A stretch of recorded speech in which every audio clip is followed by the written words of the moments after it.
Assalamualaikum warahmatullahi wabarakatuh. Perkenalkan, nama saya Sofia Arifa Putri dengan NIM. Assalamualaikum warahmatullahi wabarakatuh. Perkenalkan, nama saya Sofia Arifa Putri dengan NIM 22002230 dari Prodi Administrasi Pendidikan akan menuntaskan mata kuliah Manajemen Humas yang diampu oleh Bapak Dr. Hanif Al-Qadri MPD dan Ibu Dr. Merika Setiawati MPD.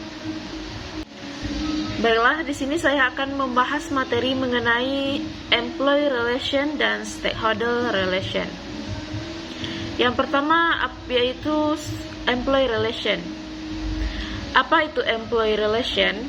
Employee relation mengacu pada hubungan antara pemberi kerja dan pekerja, termasuk hubungan timbal balik yang kompleks antara pemberi kerja dan pekerja, serikat pekerja atau buruh, organisasi pengusaha, dan pengaturan kelembagaan yang lebih luas yang membentuk hubungan kerja. Tujuan dari employee relation yaitu untuk menciptakan hubungan positif antara pemberi kerja dan karyawan yang mengarah pada peningkatan retensi, kebahagiaan, serta produktivitas karyawan atau pegawai. Employee relation melibatkan penguatan hubungan antara pemberi kerja dan karyawan, serta menjadikan perusahaan tempat yang lebih baik untuk bekerja. Dalam hal employee relation, Departemen Sumber Daya Manusia memiliki dua fungsi utama. Yang pertama, employee relation membantu mencegah dan menyelesaikan masalah atau perselisihan antara karyawan dan manajemen. Yang kedua, mereka membantu dalam menciptakan dan menegakkan kebijakan yang adil dan konsisten bagi semua orang di tempat kerja. Employee relation mengacu pada upaya organisasi untuk memenuhi fungsi-fungsi dan menciptakan serta memelihara hubungan positif dengan pegawai atau karyawannya. Dengan menjaga hubungan pegawai yang positif dan konstruktif, organisasi berharap dapat menjaga pegawai tetap loyal dan lebih terlibat dalam pekerjaan mereka. Biasanya, Departemen Sumber Daya Manusia suatu organisasi mengelola upaya hubungan karyawan atau pegawai. Namun, beberapa organisasi mungkin memiliki manajer hubungan karyawan yang berdedikasi. Selanjutnya yaitu apa saja yang tercakup dalam pekerjaan hubungan karyawan atau employee relation. Tanggung jawab umum seorang manajer hubungan karyawan yang pertama yaitu bertindak sebagai penghubung atau perantara antara karyawan dan manajer. Yang kedua, membuat atau memberi nasihat dalam pembuatan kebijakan seputar permasalahan kepegawaian. Antara lain yang pertama kompetensi yang adil, manfaat yang bermanfaat, keseimbangan kehidupan kerja yang tepat, dan jam kerja yang masuk akal. Selanjutnya yaitu contoh hubungan karyawan atau employee relation. Yang pertama, konflik di tempat kerja. Ketidaksepakatan dan perselisihan antar karyawan sering terjadi dan biasanya diakibatkan oleh komunikasi yang tidak efektif. Departemen Sumber Daya Manusia manajer hubungan karyawan tidak bisa menyenangkan semua orang. Namun, jika konflik muncul dan ketidakpuasan meningkat, manajer atau pimpinan bertanggung jawab untuk menyelesaikannya dengan cepat dan tepat. Yang kedua, penindasan di tempat kerja. Jika konflik sederhana meningkat menjadi penindasan, tindakan segera harus diambil. Konsekuensi dari membiarkan penindasan terjadi di tempat kerja yaitu rendahnya kinerja karyawan atau pegawai, meningkatnya ketidakhadiran, dan reputasi merek yang belum lagi potensi tindakan hukum. Laporan penindasan harus ditanggapi dengan serius dan penyelidikan mungkin perlu dimulai secepatnya. Yang ketiga yaitu keselamatan di tempat kerja. Jika kecelakaan terjadi di tempat kerja, pemberi kerja mungkin bertanggung jawab atas cedera, cuti medis, atau hilangnya gaji. Selain itu, perusahaan dapat menderita kerugian moneter akibat penurunan produksi. Mempromosikan dan segera mengatasi masalah keselamatan di tempat kerja merupakan masalah utama dalam hubungan karyawan atau employee relation. Yang keempat yaitu pelacakan waktu yang buruk. Jika pegawai terus-menerus mengeluh bahwa jam kerja mereka tidak dihitung dengan benar, atau jika manajer mencurigai adanya pelacakan jam kerja yang tidak jujur dari pegawai, hal ini perlu segera diselidiki. pelanggaran upah dan jam kerja federal adalah ilegal dan perlu ditanggapi dengan serius. Dan yang terakhir yaitu permintaan kenaikan gaji. Menolak atau mengabaikan permintaan kenaikan gaji meningkatkan kemungkinan karyawan tidak puas dan tingkat turnover yang tinggi. Bahkan jika organisasi menawarkan upah yang adil, pertimbangkan semua permintaan kenaikan gaji untuk melihat apakah ada ruang untuk menawarkan kenaikan gaji atau tunjangan lainnya. Baiklah, untuk materi selanjutnya yaitu mengapa manajemen hubungan karyawan atau employee relation itu penting. Karyawan atau pegawai tidak dapat bekerja sama dengan baik tanpa hubungan positif dengan rekan kerja dan tim kepemimpinannya. Manajemen hubungan yang tepat membantu membangun tim yang efektif di mana setiap orang saling menghormati, berkolaborasi, mendengarkan ide-ide baru, dan bekerja sama dengan lancar. Nah, untuk menjaga hubungan pegawai atau karyawan yang positif, organisasi pertama-tama harus memandang bahwa pegawai atau karyawan sebagai pemangku kepentingan dan kontributor dalam perusahaan atau organisasi. Mengadopsi perspektif ini mendorong manajemen dan eksekutif untuk mencari umpan balik karyawan, menghargai masukan mereka, dan mempertimbangkan pengalaman pegawai ketika membuat keputusan bisnis. Selanjutnya yaitu strategi hubungan karyawan atau employee relation yang umum digunakan. Mengelola hubungan karyawan adalah pekerjaan besar, bahkan untuk departemen yang memiliki staf penuh dan terlatih. Beberapa strategi dan ide yang umum digunakan untuk menciptakan tempat kerja yang positif dan sehat. Yang pertama, mendorong kerjasama dan kolaborasi. Yang kedua, pastikan komunikasi transparan, tepat waktu, dan relevan.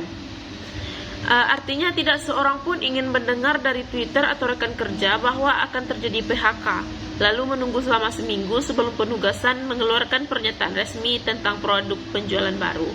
Pastikan komunikasi tepat, lugas, sesuai topik, dan PK terhadap kekhawatiran apapun yang mungkin dimiliki karyawan atau pegawai. Yang ketiga yaitu menetapkan dan komunikasikan tujuan perusahaan atau organisasi. Hal ini dapat membingungkan bagi seorang karyawan untuk beroperasi dalam keadaan buta. Yang keempat, memiliki kebijakan yang tepat untuk mengurangi konflik.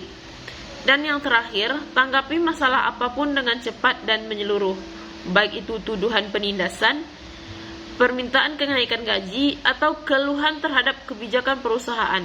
Penting untuk menanggapi situasi ini dengan serius. Nah, setelah mengetahui apa itu employee relation, selanjutnya kita akan membahas yaitu stakeholder relation atau hubungan pemangku kepentingan. Hubungan pemangku kepentingan yaitu hubungan profesional yang dibentuk bisnis dengan orang atau kelompok yang mempunyai kepentingan dalam aktivitas dan keputusan mereka. Beberapa contoh pemangku kepentingan yaitu karyawan, investor, dan pemasok yang semuanya menginginkan perusahaan sukses karena mereka dapat memperoleh keuntungan dari kesuksesan tersebut. Pemangku kepentingan dapat mempengaruhi keputusan perusahaan dalam beberapa cara, seperti berbagi umpan balik, memberikan loyalitas berkelanjutan, dan meningkatkan atau menurunkan investasi. Helpris Esparwara dalam bukunya yang bertajuk Stakeholder Relation menjelaskan bahwa stakeholder merupakan sebuah frasa yang terbentuk dari dua buah kata, yaitu stake dan holder. Secara umum, kata stake dapat diterjemahkan sebagai kepentingan, sedangkan kata holder dapat diartikan sebagai pemegang, sehingga stakeholder merupakan pemegang kepentingan. Pendapat Wellen dan Hanger tertulis dalam buku Manajemen Strategik oleh Dr. Ivan Yulivan menjelaskan bahwa stakeholder merupakan kelompok yang mempengaruhi dan dipengaruhi kegiatan perusahaan dalam mencapai tujuan. Adanya hubungan yang baik antara stakeholder mampu mencerminkan strategi perusahaan yang baik pula. Sehingga dapat disimpulkan bahwa keberlangsungan dan kesuksesan dalam suatu organisasi sangat tergantung dengan pihak-pihak yang terkait, yaitu stakeholder. Selanjutnya yaitu jenis-jenis pemangku kepentingan atau stakeholder. Ada dua kategori pemangku kepentingan, internal dan eksternal. Yang pertama yaitu pemangku kepentingan internal. Pemangku dari kepentingan internal ini ada karyawan, manajer, dan pemilik bisnis. Pemangku dari kepentingan eksternal yaitu pelanggan, pemegang saham, komunitas, kreditor, serikat pekerja, pemerintah, pemasok, dan selebriti atau influencer. Selanjutnya yaitu kita akan membahas fungsi dan peran stakeholder atau pemangku kepentingan. Fungsi yang pertama yaitu pengambilan keputusan. Para stakeholders memiliki pengaruh yang signifikan terhadap arah dan keputusan perusahaan, terutama pemegang saham yang memiliki hak suara dalam rapat umum pemegang saham. Yang kedua, pengaruh dan dukungan. Keterlibatan dan dukungan dari para pemangku kepentingan dapat membantu perusahaan menghadapi tantangan dengan lebih baik dan mendorong pertumbuhan bisnis yang berkelanjutan. Yang ketiga, mendorong transparansi dan akuntabilitas. Mereka menjadi agen yang mendorong perusahaan untuk bertanggung jawab secara sosial dan menjadi integritas dalam menghadapi masalah terkait lingkungan atau isu sosial. Fungsi yang keempat yaitu mempengaruhi dan reputasi perusahaan. Reputasi yang baik di mata stakeholders dapat meningkatkan kepercayaan publik dan mendukung upaya perusahaan untuk menarik pelanggan, karyawan berkualitas, dan mitra bisnis potensial. Baiklah, selanjutnya yaitu profesi yang berhubungan dengan para stakeholders. Hubungan baik dengan para stakeholders menjadi tanggung jawab dari berbagai profesi. Profesi yang akan banyak berinteraksi dengan para stakeholder. Yang pertama, public relation atau hubungan masyarakat. Profesi PR memiliki peran penting dalam membangun dan memelihara hubungan dengan berbagai stakeholder perusahaan atau organisasi.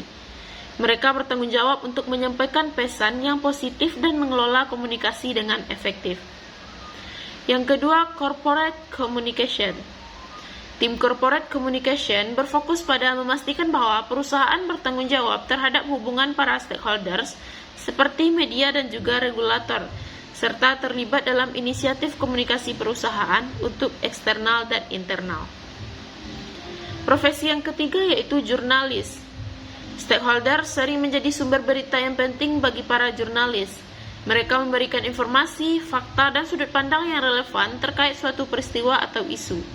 Jurnalis bergantung pada informasi yang diberikan oleh stakeholders untuk menyusun berita yang akurat dan berimbang. Selanjutnya, beberapa manfaat yang bisa diraih perusahaan dengan stakeholders management sesuai ungkapan CEO, yaitu peningkatan kejelasan peran dan fokus dari perusahaan, serta stakeholder meningkatkan engagement dari para stakeholders, kejelasan finansial dalam proyek, dan mengurangi risiko kerugian dalam proyek tersebut.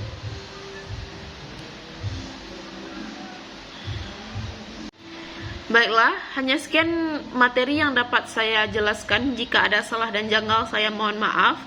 Assalamualaikum warahmatullahi wabarakatuh.